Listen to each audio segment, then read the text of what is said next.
नमस्कार बालमित्रांनो, पहा आज आपण एक छान शब्दांचा खेळ घेणार आहेत।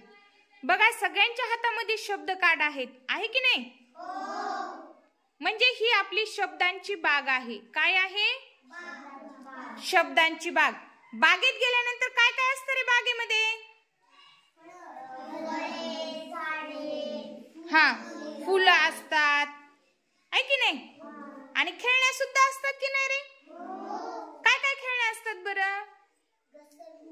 हा, पुन्हा झोका, छान, सीसॉ, अशा छान खेळण्या असतात। मग तुम्हाला खेळायला आवडते की नाही? पण आज आपल्याला घसरगुंडी किंवा सीसॉ खेळायचं नाही, तर आज आपल्याला शब्दांचा खेळ खेळायचा आहे। शब्द बागेमध्ये आपण शब्दांचा खेळ खेळणार आहोत। बघा, या शब्दांमध्ये 3 घर आहेत। तोच एक घर आहे, तेच एक घर आहे आणि तीच सुद्धा एक घर आहे। तर या शब्द बागेतील शब्दांनी काय करायचं आहे? ज्याचं जे घर आहे त्या घराच्या जवळ आपल्याला जायचं आहे, त्या घराभोवती गोल करायचं आहे। घर का म्हटले मी?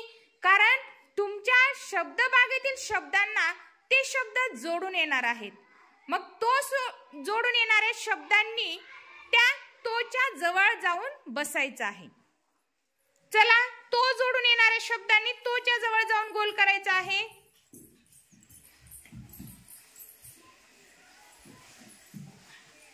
छान।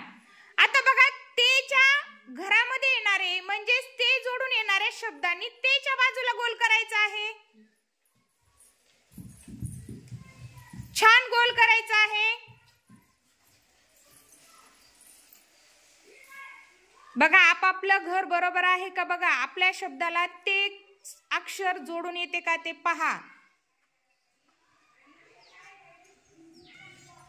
आता तिच्या घरामध्ये जे जे कोणी विद्यार्थी येणार आहेत, जे शब्द कार्ड येणार आहेत, त्यांनी गोल करायचा आहे। छान, गोल करायचा आहे, तिच्या बाजूने गोल करायचा आहे। बघा, जे कोणी तोच्या घरात आलेले आहेत म्हणजे तो जवळ आलेले आहेत, त्यांनी आपला शब्द त्याला तो लावून वाचायचा आहे। समर्थ, तेव नाही म्हणायचं बेटा, पुस्तकी भाषा वापरावी जरा। तो केशव, तो पाऊस, तो सुजन, तो ऊस, तो सलीम, तो नळ, तो ससा, तो माळी। छान। आता बघा, तोच्या घरातल्यांनी जे शब्द होते त्यांनी त्याचं वाचन केलेलं आहे। आता मी चाललेले आहे बघा तेकडे। सांगा बरं ते वाल्यांचे शब्द। श्रुती, ते घर, ते घर, ते झाड, ते झाड, ते सूप, ते पान।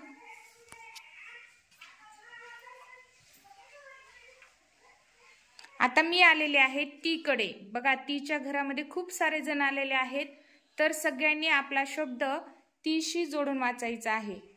आराध्या, ती मरण,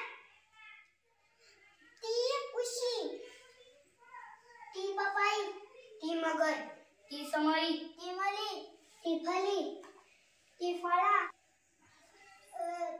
ती बस, ती कमल, ती रमा, ती ताळी, ती मोळी। छान।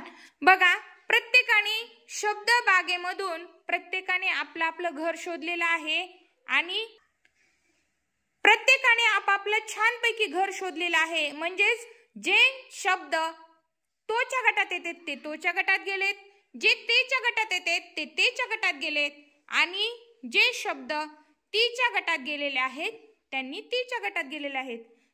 असंच आपल्याला दिलेल्या शब्दाचं छानपैकी वर्गीकरण करता आलं पाहिजे की कोणता शब्द कोणत्या गटात जातो ते।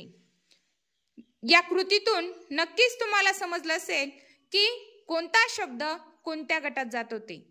समजलं सगळ्यांना? सगळ्यांनी आपापला शब्द कोणत्या गटात जातो आहे ते छान ओळखलं आहे, त्याबद्दल स्वतःला छान शाबासकी घ्यायची आहे अगोदर।